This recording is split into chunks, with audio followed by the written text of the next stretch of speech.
ఏరా అబ్బాయిలు, ఎలా ఉంది నా చీర? అలాగే నా ముక్కు పుడక, అలాగే నా నక్లీస్ గొలుసు బాగుందా? Thank you. సరిగ్గా చూడు, ఇది పౌట్ చెంగు, ఇది బార్డరు, ఇది జాకెట్టు. బాగుందా? సరే, ఈరోజు మకర సంక్రాంతి కదా. అసలు మకర సంక్రాంతి అంటే ఏంటంటే సూర్యుడు మకర రాశిలోకి ప్రవేశించిన రోజు.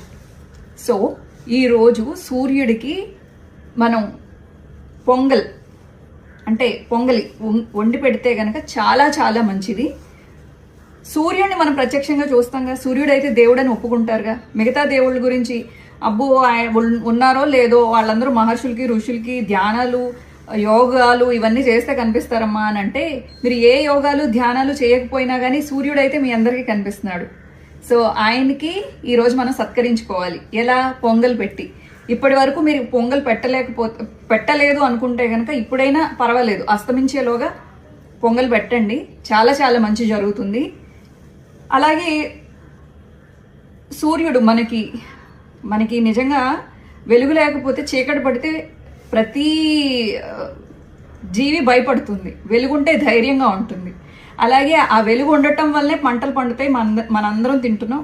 అలాగే ఆ వెలుగు వల్లనే మనకి తిండి తినడం వల్ల వచ్చే కొన్ని రోగాలు కూడా, ఏదైతే రోగాలు వస్తాయో ఆ రోగాలన్నిటికీ ఔషధాలు కూడా కావాలి. కాబట్టి ఔషధాలు కూడా ఆ సూర్యుడు వలన చంద్రుడి వలన మనకి లభిస్తూ ఉంటాయి.